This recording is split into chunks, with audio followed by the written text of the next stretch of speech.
Salut tout le monde, j'espère que vous allez bien. Aujourd'hui pour ce 23e jour du MOOC Mode, on va parler de comment prendre de meilleures décisions. Donc j'ai environ 15 minutes pour vous expliquer tout ça parce que après j'ai littéralement un train qui part direction Paris et il ne faut pas que je le loupe, sinon ça va être très compliqué pour moi pour arriver à l'heure. Et aussi je voulais remercier mon groupe de potes de la salle de sport qui m'a envoyé ce t-shirt, ce pull pour mes 25 ans, donc ça me fait très plaisir, merci à vous. Et on va passer directement au sujet de la vidéo maintenant que les dédicaces et les précisions sont faites. Donc, j'ai enregistré mon écran que vous voyez actuellement immédiatement au montage, que j'aurai ajouté au montage. La première chose que l'on va faire, donc ça va être un schéma vraiment fait par un enfant de 8 ans, mais c'est pas grave. Il y a 3 étapes. La première, c'est les valeurs. La deuxième, c'est la direction. Et la troisième, c'est les actions. Donc, qu'est-ce que ce sont les valeurs, à quoi ça correspond et qu'est-ce que ça vient faire dans une prise de décision. Évidemment, là, c'est très schématisé. Moi, lorsque je prends des décisions, ce schéma, il est internalisé. C'est-à-dire que je me pose pas la question de mes valeurs, ensuite de la direction et action. Je me dis pas dans ma tête, ok, valeurs, direction, action. C'est un truc qui est internalisé. Mais si on voulait le résumer et le schématiser, ça donnerait quelque chose comme ça. Donc, pourquoi est-ce qu'on commence par les valeurs? Donc, les valeurs, ça peut être par exemple l'ambition. Ça peut être le partage, ça peut être... qu'est-ce qu'il y a d'autre comme valeur? C'est le mec qui a que 2 valeurs dans sa vie. Ambition, partage... Pourquoi j'ai que ça qui me vient? Je sais pas, il y a plein de valeurs possibles en fait. Il y a communauté, mais ça revient au partage. Pourquoi j'en ai que 2 qui me viennent? Bref, il y a plein de valeurs possibles. Optimisme, voilà, ça vient. Optimisme, gratitude, valeur cardinale, je sais pas, la santé, le sport, être en bonne santé, bref, c'est un peu des valeurs qui sont mêlées à des traits de caractère, mais en gros, c'est important lorsque on prend des décisions d'avoir les valeurs qui sont importantes pour nous avant et surtout qu'elles soient au maximum conscientisées au quotidien, c'est-à-dire que on se rappelle nos valeurs pour qu'à un moment ça fasse partie de notre subconscient et qu'on n'ait plus à se poser de la question de quand on se lève le matin, qu'est-ce que ce sont mes valeurs? Non, c'est important de les avoir ancrées en nous et par exemple lorsque ensuite on va prendre des décisions, d'avoir nos valeurs en tête pour savoir vers quelle direction aller. Et c'est pour ça que la deuxième étape, c'est la direction que l'on va prendre. En réalité, si on devait donner une définition de la direction, ça voudrait dire anticiper les conséquences, encore une fois désolé pour l'écriture, anticiper les conséquences de nos actions. Donc la direction, c'est simplement essayer d'anticiper un petit peu, de visualiser un petit peu si on faisait une action et qu'on la répétait 300 fois, 1000 fois, 1500 fois, où est-ce qu'on irait ensuite? Où est-ce qu'on serait à peu près, si on imagine un petit peu les conséquences d'un volume important de nos actions, où est-ce qu'on serait dans 3, 5, 10 ans? Parce que moi, j'ai 2 principes qui sont importants dans ma vie. Le premier, c'est que si une habitude n'est pas tenable sur toute ma vie, je m'intéresse moins à cette habitude, dans le sens où lorsque je fais du sport, moi par exemple, c'est pour la longévité ou la longévité. C'est pour être en bonne santé sur le long terme. Alors évidemment, en ce moment, je prépare un marathon et en même temps, je m'entraîne quasiment tous les jours. Donc, je sais que peut-être qu'à 60 ans, 70 ans, je pourrais pas faire 100 km par semaine, je pourrais pas faire des tractions lestées, etc. Mais je peux quand même faire des tractions. Et je peux quand même, je pense, à 60 ans, être capable de courir encore un petit peu. Je pense que si j'ai on va dire, des bonnes habitudes de sportif que je prends depuis la vingtaine, je pense que je serai encore capable de faire du sport à 60 ans. Donc pour moi, l'objectif de longévité est accompli. Même chose pour la nutrition, l'alimentation que j'ai au quotidien. Je pense que je pourrais la maintenir sur des dizaines d'années sans être en moins bonne santé. Au contraire, ça va me faire rester en bonne santé parce que mon alimentation et tous les facteurs importants à optimiser pour la santé, alimentation, sommeil, entraînement, santé mentale, etc., santé physique, tout ce qui est orienté vers ça, moi, c'est des habitudes qui sont bonnes pour tous ces domaines-là. Donc, je sais que ça va aller que en s'améliorant ou au pire, ça va m'aider à maintenir un niveau. Mais je sais qu'avec les habitudes que j'ai aujourd'hui, je ne pourrais pas descendre. Chaque jour m'aide un peu plus à m'améliorer ou à maintenir mon niveau de santé mentale ou physique parce que c'est des domaines que j'ai optimisés. Donc, disons que si je dois résumer le premier principe, c'est Si quelque chose ne me permet pas de le faire au moins une dizaine d'années sans avoir des grosses conséquences négatives sur ma santé mentale ou physique, je ne le fais pas. J'ai besoin d'avoir des choses qui sont tenables sur le long terme et qui sont bonnes pour le long terme également, sans sacrifier non plus le présent. Enfin, ça me dérange pas de manger bien aujourd'hui, c'est un plaisir. Ça me dérange pas de m'entraîner aujourd'hui, c'est un plaisir maintenant. Donc, c'est quelque chose qui m'aide à être content au quotidien, être fier de moi au quotidien et qui ne dégrade pas ma santé mentale et physique sur le long terme. Ça, c'était le premier principe. Et le second principe, c'est que lorsque j'imagine une action que je fais ou une décision que je prends, j'ai besoin de m'imaginer la prendre 100 fois ou 300 fois pour vraiment imaginer les effets sur le long terme. Parce que souvent, lorsqu'on a une habitude, lorsqu'on pense à une habitude et qu'on essaye d'instaurer une habitude, on se dit comment est-ce que je vais réussir à la faire sur plusieurs semaines déjà? Comment est-ce que je vais réussir à tenir 1 mois, 2 mois? Mais je pense que pour vraiment imaginer les conséquences d'une action, il faut s'imaginer le faire 100 fois, 300 fois, 500 fois. Parce que de la même manière que lorsqu'on pense à une relation qui n'est pas très saine dans notre vie et qu'on se dit bon, en ce moment c'est pas top, mais je pense que si on continue, ça va peut-être s'améliorer avec le temps. Ou oui, ok, cette personne elle m'a mal parlé 1 fois ou 2 fois, mais je vais laisser passer et je pense que ça va s'améliorer avec le temps.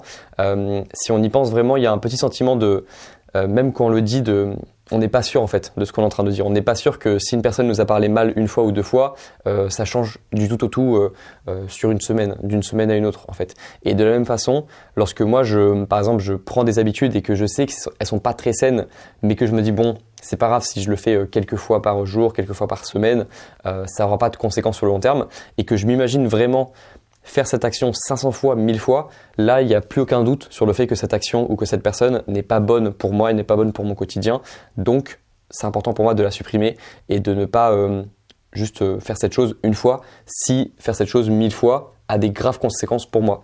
Donc, en gros, c'est toujours la même habitude, c'est toujours la même façon de penser, c'est si cette chose, je ne peux pas la faire 500 fois ou 1000 fois, ou si cette personne, je ne peux pas la fréquenter toute ma vie, le plus possible, et le plus de fois par semaine possible, c'est que c'est pas une bonne personne ou que c'est pas une bonne habitude. Donc encore une fois, c'est non seulement anticiper les conséquences de nos actions, mais surtout, lorsqu'on pense à ces actions, mettre beaucoup de volume pour vraiment savoir si cette action est bonne ou mauvaise pour nous. Donc ça, c'est la deuxième chose, c'est d'abord anticiper les conséquences de nos actions et imaginer également mettre, on va dire, du volume, ou plutôt imaginer les conséquences avec un volume important. J'ai vraiment un point commun avec les médecins, c'est que j'écris comme les médecins. C'est le seul point commun que j'ai avec eux. Donc ça, c'était la première étape, valeur. Ensuite, deuxième étape, direction. Et troisième étape, c'est les actions. Alors là, il y a un truc intéressant à faire, c'est de distinguer, ça s'appelle la matrice d'Eisenhower, qui distingue les actions importantes, I, les actions urgentes, et les actions qui sont importantes et urgentes, et les actions qui sont urgentes mais pas importantes. Donc, je vous mettrai à l'écran, si j'y pense, à quoi ressemble la matrice, parce que là j'ai juste écrit des initiales, mais c'est une matrice en 4 cases avec les actions qui sont importantes et urgentes, les actions qui sont donc les plus importantes à faire et celles qu'on doit faire maintenant. Il y a les actions urgentes mais pas importantes que l'on doit faire après, les actions importantes mais pas urgentes.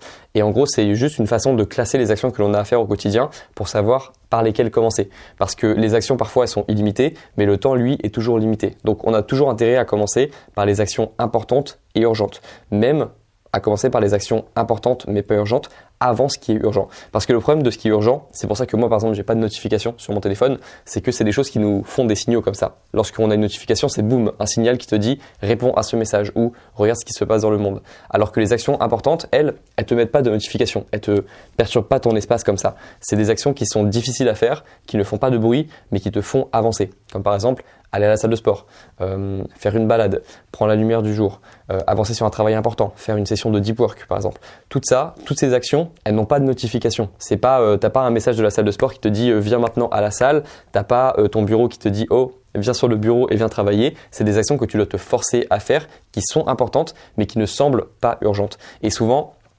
on s'empêche de faire ces actions importantes ou on se sabote soi-même en ne voulant pas faire ces choses parce qu'on sait qu'elles sont difficiles, donc on ne veut pas faire l'effort, on préfère se blottir dans le confort. ou alors juste on n'est pas au courant que ce sont vraiment ces actions qui vont nous aider parce qu'on est trop obnubilé par les actions qui sont urgentes et qui nous sont comme ça tout le temps mises en avant par les notifications ou par le stress, parce que le stress il te fait penser parfois aux choses qui sont importantes qui sont urgentes sur le court terme, mais il oublie les conséquences sur le long terme. Donc tout ça pour dire que pour préserver ton énergie et même progresser concrètement dans ta vie, tu as besoin d'identifier les actions qui sont importantes dans ta vie.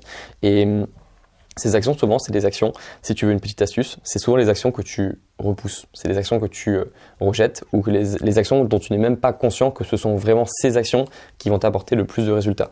C'est les actions 20-80. Si on suit la loi de Pareto, les actions qui te prennent parfois 20% de ton temps, une session de deep work, ça peut prendre 2 heures dans une journée, 3 heures, 4 heures, ça reste une petite partie de ton temps, mais ça t'apporte 80% de tes résultats. C'est ça les actions 20-80, c'est les actions qui te prennent un petit peu de temps, mais qui t'apportent beaucoup de résultats. Alors qu'il y a des actions qui sont des actions 80-20, donc des actions qui te prennent énormément de ton temps, mais qui t'apportent assez peu de résultats. Donc ça, c'est deux ressources intéressantes lorsque tu veux prendre des décisions. C'est 1, la matrice d'Eisenhower, et 2, la loi de Pareto, pour à la fois identifier les actions importantes, urgentes, vs les actions qui sont urgentes mais pas importantes dans ta vie, mais également pour savoir par quelle action commencer. Parce que tu ne dois pas juste dans ta vie te dire, avoir immédiatement une réaction de « Ah, je viens de penser qu'il faut que je fasse ça, donc je vais le faire maintenant ». Non, de la meilleure façon possible, si tu veux prendre des décisions de la meilleure façon possible, il faudrait que tu penses à toutes les actions que tu as à faire pour les mettre dans ton conscient, pour ensuite les classer et commencer par les actions qui sont vraiment importantes. Mais tu ne dois pas être comme, un chien qui est dressé, dès qu'il reçoit un signal, il fait l'action. Non, toi tu devrais prendre conscience que tu as des actions à faire, classifier les actions, ranger les actions et commencer par les actions qui sont vraiment importantes. Mais pas juste être une personne réactive dès qu'elle a un signal, dès qu'elle a un moment de stress, faire l'action qui est liée à ce stress parce que, tu as eu un truc urgent ou tu as eu une notification. Tu devrais être capable de rester calme et de penser aux actions que tu vas faire pour ensuite les classer et là commencer par les actions qui sont vraiment importantes, surtout en début de journée lorsque tu as beaucoup d'énergie mentale et que tu n'as pas encore pris beaucoup de décisions. C'est vraiment un moment important et c'est pour ça que je dis souvent que la première action que tu fais dans ta journée, c'est un cadeau que tu fais à cette action parce que tu vas être plus clair mentalement. En tout cas, il y a des chances que tu sois en meilleur état mental et physique à ce moment-là pour performer et que juste tu avances de la meilleure des façons. Plutôt que de se dire toute la journée, je ferai cette chose plus tard, et d'arriver à 22h et d'être extrêmement fatigué pour faire une action qui demande des ressources, donc mentale ou physique, et te dire non en fait je peux pas la faire, c'est trop tard, je suis trop fatigué, et on est tous passés par là, mais on sait que c'est pas forcément la solution. On doit commencer dès le début de la journée par les actions les plus importantes pour être sûr d'avancer et être capable de distinguer les actions importantes des actions urgentes. Donc voici un petit peu comment prendre des décisions. Valeurs, direction, action. Commence par identifier tes valeurs importantes pour les mettre dans ton conscient pour ensuite les avoir dans ton inconscient. Ensuite, la direction de tes actions. Imagine la direction dans laquelle tu vas aller si tu fais les actions que tu fais déjà aujourd'hui 1000 fois, 1500 fois sur 5 ans, 10 ans, 15 ans. Et ensuite, agis, mais agis intelligemment en commençant par ce qui est important avant ce qui est urgent et encore plus si c'est quelque chose d'important et d'urgent. Et puis je pense que ce sera pas mal déjà pour apprendre à prendre des décisions. Je sais que moi on m'a jamais appris à prendre des décisions. C'est pas un truc qu'on apprend à l'école, c'est pas un truc qu'on apprend. Si on peut l'apprendre dans les livres, mais c'est plutôt basé sur mon expérience, ce que je vous ai montré aujourd'hui. J'espère que ça pourra vous servir. Je sais que c'était assez court comme vidéo, mais j'espère que ça pourra vous servir. Moi je vais prendre mon train et on se retrouve demain dans le prochain Monk Mode. Prenez soin de vous et à la prochaine. Ciao.